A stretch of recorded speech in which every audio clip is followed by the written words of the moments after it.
everyone, this is episode of So I'm Married to Geek. We took a little break because we film all these on weekends, y'all, and it's Sunday. We had to take a break because Phil he watched the first two episodes. He's just not feeling it. I just feel real weird, dude. Like, just drained, and I don't know why. Sometimes it just happens. There's sometimes where we have weekends where we just don't want to do anything. And then we have other times where you drag me kicking and screaming to go do things, and then we have other times where it's my idea to do things. Yeah, those are very rare, and I love when there's your ideas to do things.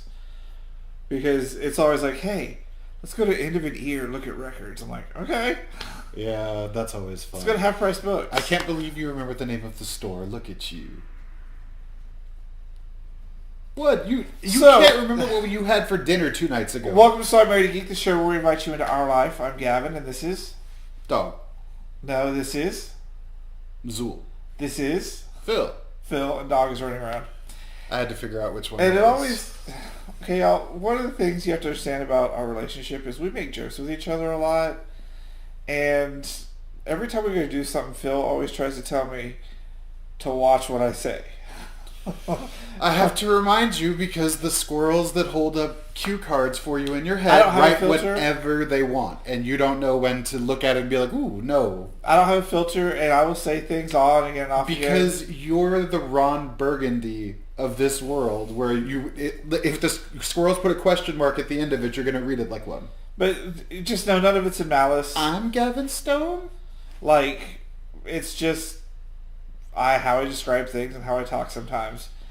So I said, what I'm talking about today is the difference in how we were raised and how kids today are raised. Simply and because immediately I had to be like Gavin. Now I realize because there's people who would know whatever. So I was like, whatever. So the point is, we went to our nephew's first basketball game, and I couldn't tell you who won. No, I because they don't keep score. Like the last time I went to a basketball game, Gabe's team was trounced the other team, so in the third quarter, they took points from his team to give it to the other team, and then they just stopped taking score altogether. And I was like, what happened to the point where you taught that there are winner losers? And here's why it bothered me yesterday. There were some really, really good kids playing basketball. They're little kids, so They're you have little to be kids, careful. But there are some kids who are really good at what they're doing and deserve to know that they win or that they lost. Like, it's getting to that point now in their age where they know there's winners and there's losers, but some of these kids were really good, y'all. And I think it takes away from their efforts and what they're trying to do to be like, well, everybody wins. I mean, you can say that, but obviously it hasn't because they're still really good and they still play like they are. But how long until they're like, okay, and then what happens when you when they get older, then they stuff, and then they realize there are losers and there are winners. I think like when I was a kid, you either win or you lost. There was no thanks for showing up, here's an award. It was that's a fun story. At least you tried. Better luck next time, because that's the way. Wasn't it like that when you were being raised? It was, but it doesn't bother me the way it bothers you because I was one of those hyper-competitive kids who always had to win, and it made me the most miserable, sore loser you ever met. And so I kind of don't have as much of a problem with it because I might not have stressed myself out to the point where I was miserable and felt like throwing up every time I lost if I hadn't been raised to be so competitive. I think that's also a part of the way you were raised. I wasn't raised to be competitive. I was raised to know you're going to win some, you're going to lose some. I was raised that you would always win. But you're not always going to win. There's always going to be somebody better than you. Yeah, but they didn't teach that lesson to us when we were kids. We were the kids who were raised that you had to win everything. I think that was just your family. No, the soccer coaches I had, the basketball coaches I had, everybody as a kid when we would play, it was always, you have to win. That was how we were raised, to win. We always had to win. They always want to tell you want to win, but they also accept the fact that you cannot win them all. And the other difference might be, I'm not going to use any names or anything, but the organization that he's playing with is more about teamwork and learning the sport. The organizations I played with, it was about winning. It wasn't It wasn't that the one he's with. Ours was a private group that you had to pay really high membership fees to be in, and there were big, gigantic trophies for winning games and winning tournaments. Like, that was the world I grew up in. And so, like I said, it made me this miserable, hyper-competitive cretin. It might have been nice to know it was okay to lose. Then people weren't teaching you right. But that was the world of the 80s. No, I was raised in the world of the 80s. That was not the world of the 80s. Yes, you had people who told you need to win because you're trained to win. At all costs. Not at all. Well, maybe at all costs. But then also, you can't win them all. You will lose some. You will win some. No, we are winners in this house. So it bothers me that they're like, my brother, I think, was the first of the generation where everybody wins because I cannot tell you how many participation awards he had. Like, he had boxes of them. No participation awards for us. Yeah, we didn't have participation awards. We had good luck, better luck next time, try harder. Which I think is a better way to look at things. So, yeah, like I said, I felt bad because some of these kids, they're really good. Their parents are really excited for them. And I don't think it's too young to teach people that it's okay to win, it's okay to lose. I think it gets you into a better mentality of accepting the challenge you're going to find in the world. It's a stark difference in how it was parenting at my age versus parenting today. It's a very different world, Grandpa. It's not that much more different of a world. I don't like helicopter parenting. I can't stand helicopter parenting. I know there are dangers in the world, but there were dangers in the world when I was a kid too. We weren't dumb enough to go fall for them. I mean, we'd go outside in the morning, come home in the evening. You know, we had our group of friends. We were always with people. Not every kid went through that. Not every kid had that life. But no one has that opportunity anymore. There's not even that opportunity anymore. I went to go drop off a printer with some friends of ours, and they live in this really community-oriented, apartment complex, and I loved it. I like the idea of community. It drives me a little crazy here when we know our neighbors next door, but I don't know who else in this neighborhood. You never see them outside. You never see them doing anything. I would love to do like a neighborhood barbecue just to get things, but I think we're at that age now where kids are now raised indoors, raised to be too afraid of things. Like our kid. He is a germaphobe because of his mom. He is a germaphobe. He is afraid of everything. He's been coddled. He's been all this because I had to leave him behind where he was because I was a felon, couldn't get a job. I had no place to go. So he stayed where he stayed, and I think they're doing a good job of providing for him. But man, he was spoiled. Can I tell you about that? And he's still kind of spoiled. And that's not really how I had ever envisioned him being, but it's what I got. I hope that we go back to a shift and change of raising kids to be okay to be a kid. It's okay because one of the things that drives me the craziest is their constant schedules. There's this best I love my cousin Kelly. I'm always like, hey, we need to hang out. But it's always, well, we got this softball game, we got this basketball game, we got this soccer game, we got this gymnastic thing. Every weekend is something that stops us from being able to hang out because the kids are always doing stuff. It's like, when do they get to just sit around and be kids? I was like that though. Like when I was in high school, when debate season would start, every weekend we would be going from one place to another, just tournament I understand after tournament after tournament. Latter half of middle school, high school, you're going to theater, you're going to be practicing for the play. Nerd. In sports, you're going to be practicing for the sports. Debate, you're going to have tournaments. You have seasons. You're going to have sports ball practice. Yeah, you're going to have seasons. I get that. But when you force your kids into nothing but seasons after seasons after season after season, like you get home at 7, 8 o'clock, where are y'all having dinner? How are y'all bonding? Like, how are you getting the stuff you need to get done around the house? Because when it comes Saturday, we got to go. I think we spent 2 hours out with this game, and that was still on top. We still do things on top of that, go to the store and do some other things. So our entire day was gone, just trying to handle stuff for kids, stuff for us, household things. It was sports ball. I feel bad that kids these days aren't just free to be kids sometimes. I watch these kids that walk from the school here, and they all have clear backpacks. Is your dad next to a banana in that picture? Yes, that's my brother's Chiquita banana he found in the Walmart, the H-E-B parking lot that was full of holes. I'm pretty sure some homeless people were fucking it. He brought it home. My dad loved it, and he ended up giving it to a crack whore that was walking down the street who really fell in love with it because I told him, get rid of it. I don't want to see it anymore. We got rid of it before my brother realized we got rid of it. Only in my life could that be a story. See how this is what I live with, where it's like something seems so benign. It's just a picture of his dad next to a banana. And now it's like the sad banana that was fucked by homeless people and given to a crack whore. But that's my life. I love the way Andy's raising her kids because they're outside. They're the horde, but they're the nicest fucking kids. They're polite and they listen.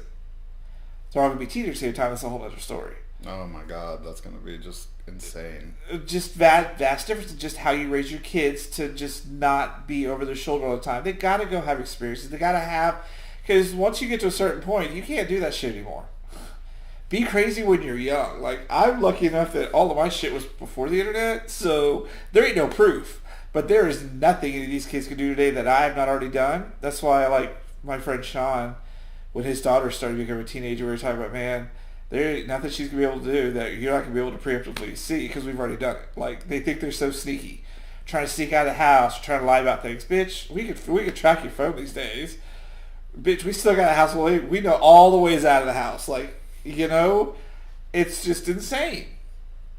But the kids are so busy, and they're not taught good foundations at the beginning. It's the world is fair, everybody's equal.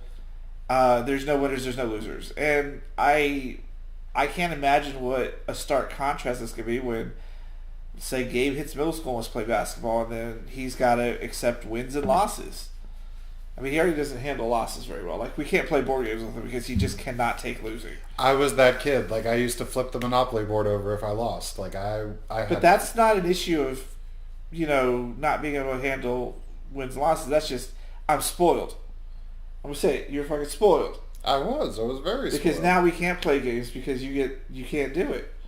I bought basic ass fucking board games to play with them, and they can't do it because if they lose, they're just done. We are winners in this household. We are, but there's different ways of winning and there's different ways of losing. We win everything. We don't win everything. Yes, this is my Law and Order gavel. We win. That's how we are. But do you think you're missing out on things now because you were afraid to compete because you just have to win? You can't just enjoy the experience? I won a lot.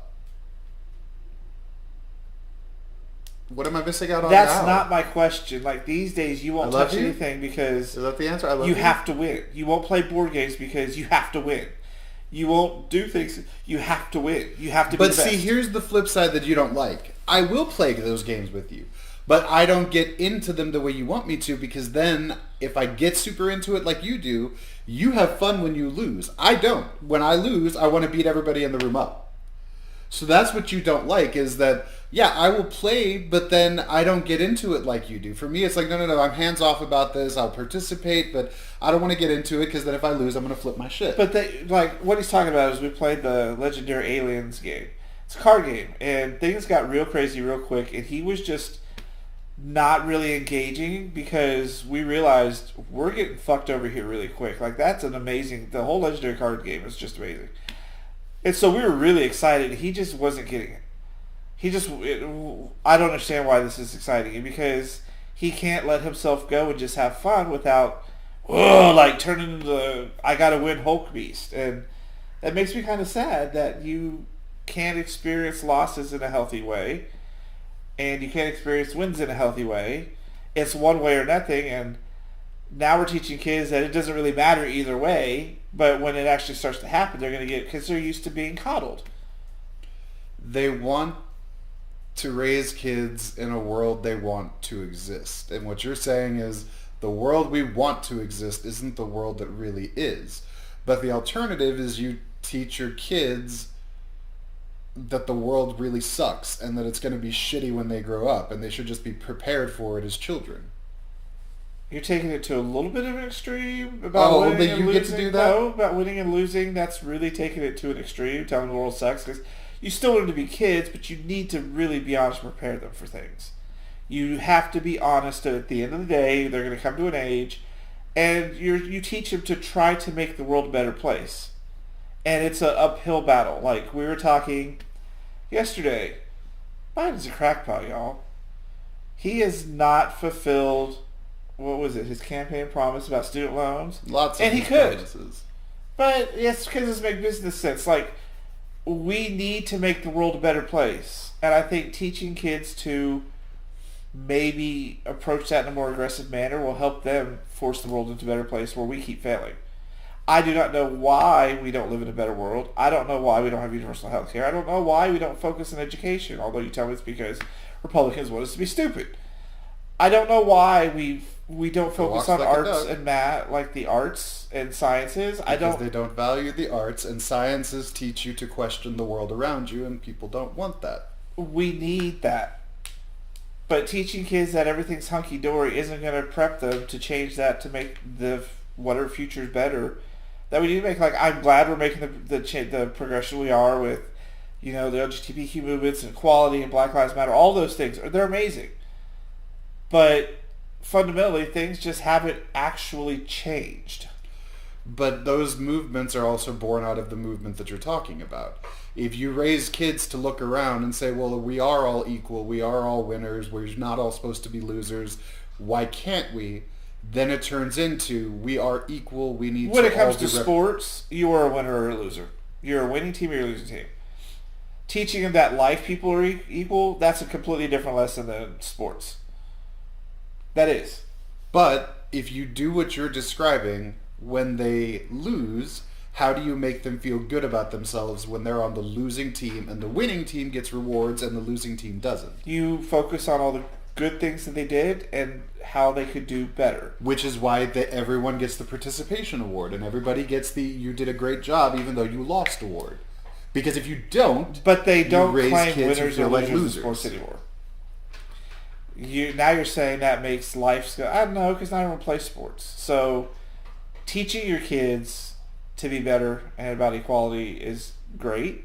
I don't know if a lot of people are doing it either, because I watch all these videos about teachers that just get so stressed with the way the Karen moms are and stuff like. I used to think it'd be fun to be a teacher, but I'm glad I didn't go down that route, because there's no way I'd be dealing with some of these parents today. It is insane how bad parents treat people and how entitled they are. And I think the one I saw was, I guess their parents told very specifically, if a kid brings a lunch, it needs to be eatable out of the bag. There's no way to heat it up. There's no microwave. There's nothing like that. These parents were packing things that had to be heated, and they weren't getting heated, and they threw a fit at the school, and they're like, that's our rules. We can't heat this stuff up. And the parents went off on a weird-ass tangent. And just like right now, the whole thing going around about furries in schools, it's gotten so out of hand, y'all. But they were internet rumors. They weren't real. But someone started these internet rumors at these schools to sow dissent in political campaigns. And I watched some of the, I think it's because we watched a TikTok about someone said that the parents were suing the school for not providing a litter box. Then you go and look, and someone at a PTA meeting had said this one time, the school said, we do not do that, we are not doing that. Then you found one where they were saying the lunch tables were lowered so furries could eat like animals. And school's like, we can't do that, it's not even physically possible. That's a whole other story in and of itself. It's just... So the takeaway from this episode is we are winners. It's just hard. If you don't set a groundwork for your child, how do you expect them to be better? If you don't set... You raise them to win. If you don't set, an expectation or... See, I grew up... I'm trying to think of the word. When I used to compete, and we were at the age or the day where you could have, CD players and stuff, I would listen to music before my rounds, and I was listening to that song from The Karate Kid, and I was listening to that song from Teen Wolf, shit to hype you up because you're the one who's going to win at all costs. That's what I used to listen to before my rounds. Well, he won the ultimate prize in me, so it must have worked out in the end. See, because I'm a winner, goddammit. You almost didn't win me, but we'll see. Oh, please. I had you from day one. Not with that fucking hat. There you go again, trying to make this about my hat. Didn't deter you, did it? I feel differently about the way kids are raised, and when I watch like some of these kids who are really good and should be championed for being good, just kind of put down a level of someone who doesn't really give two craps. A little disheartening, but at least their parents were cheering them on. Like, there's this one little, like, the little kid on the field was a fucking, like, white terror. He had that ball. He was making baskets. Like, it was insane. It was adorable. It was like little tiny dude just blitzing across the court. It was amazing. That kid's got skills. But you know what drove me craziest was, I guess right at the end of halftime, these like two fucking teenagers come out. In the middle of the field is the coaches are trying to get everything back in order to just show people they can make baskets from wherever. I'm like, you got to show off in front of a bunch of fucking elementary school kids. How fucking sad is your life? They would not get off the field until they did the horse thing all around. And I'm like, y'all, you can see these kids are trying to play a fucking game, and you want to come walk up in the middle of this shit with your fucking ear pads on, and, watch me just I'm so fucking good. They don't give a fuck. They want to go home and play Minecraft, you goddamn loser. Go someplace else. There are other basketball goals. No, they wanted to come show off in front of some 7-year-olds. Like, you know your life is fucking sad when that's what you come down to.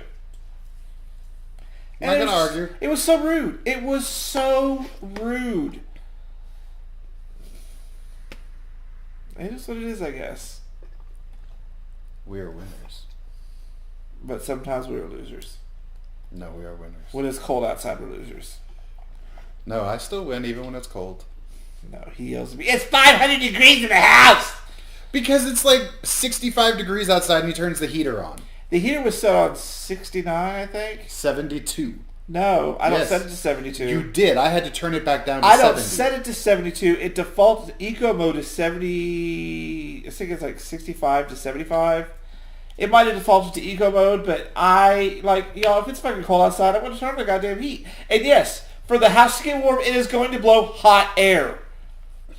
Me and the dog don't like it. She don't care. Yeah, no, she doesn't like it. See, she's letting you know right now she doesn't like it. Go ahead, talk to the camera. Let them know you don't like it. She's all creeping. So I feel bad for the way kids are raised today.